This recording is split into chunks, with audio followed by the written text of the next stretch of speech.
Have now requested permission to interview Eagles offensive coordinator Kellen Moore for the head coaching job. And now Dan, Stephen A. Of course, Kellen Moore was a player for the Dallas Cowboys. He was a quarterback's coach, and he was an offensive coordinator at one point. Dan, do you like this, the thought of Kellen Moore leaving Philly as the OC to be the head coach of Dallas? I love the fact of Kellen getting an opportunity to be a head coach. I think he's brilliant. I played with Kellen. He's unbelievably smart with how he sees football and communicates football and has the vision for football. I think Philly's a great opportunity for him to continue to grow, but at some point you take advantage of the opportunity to go become a head coach for the first time.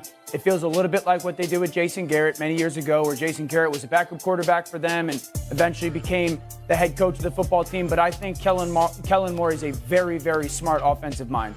Correct me if I'm wrong here, Dan, because you're the great football mind. He's been enamored, Jerry, with Kellen for a long time. Wasn't his name coming up when they let Jason Garrett go before they brought Mike McCarthy in? But then there was all these claims of, well, you can't. It's the Cowboys. Bring in a first-time head coach. No, he was just playing. This is too early. Yeah, Jerry Jones has loved Kellen Moore for a long time. I'd also say this. I think a lot of people in the NFL have been enamored with Kellen Moore for 6, 7, 8 years. Rightfully so. Stephen A.? I don't mind it. Not one bit. But for reasons you might not have thought about when you brought up this subject, Molly Wood. Tell me. You see, when you look at Kellen Moore, right? Isn't that the guy that was the offensive coordinator for the Dallas Cowboys when they were the second-ranked offense in the National Football League? Yes, sir.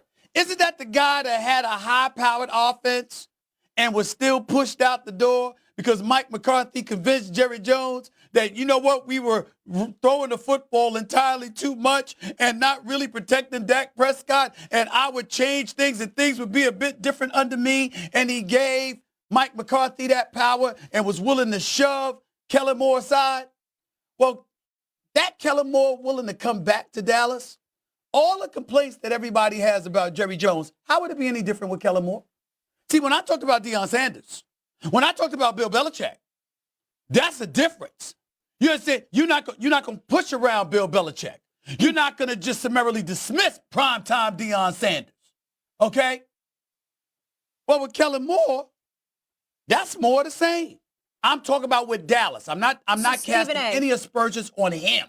I'm talking about him in Dallas. Anywhere else, Kellen Moore's a big-time candidate, not in Dallas. Just to clarify with what you're saying, so essentially you're saying because the major issue in Dallas is the lack of culture, right, and the lack of leadership, and you feel like with Deion, that could be in.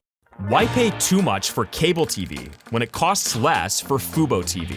Get all the channels you want. Instituted, and with Kellen Moore, he would still be run by Jerry Jones.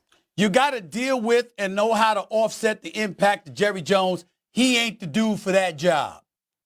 That's not him. He's already proven it. You say what?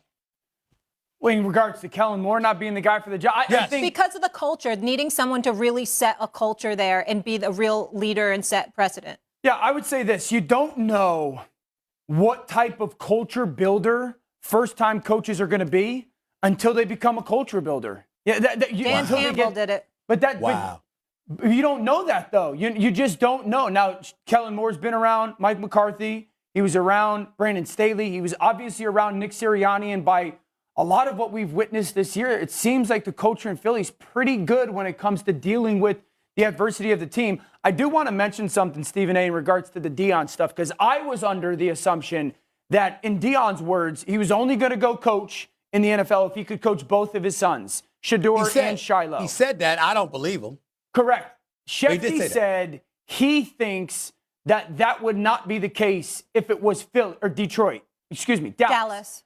He thinks for Jerry Jones, if it did happen, it doesn't mean that Shador would be going with Deion. He thinks he would make the exception for that. I believe that because I believe, Stephen A., and correct me if I'm wrong, I think that would be the only outlier team, the Dallas Cowboys, right? Because of who they are, America's team, #1 headline, Correct. And obviously he was a Cowboys legend, right?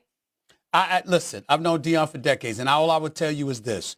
He's sincere when he talks about wanting to coach these kids, wanting to raise boys into men. He's not lying. He's very sincere. He's always been about that. I think the Dallas Cowboys, for him, would be the exception. I find it very difficult to believe that if Jerry Jones made him a viable offer to be the head coach for the Dallas Cowboys, that primetime Deion Sanders would turn that down. I just find that very difficult to believe. I don't believe it. And by the way, I've told him so. Yeah.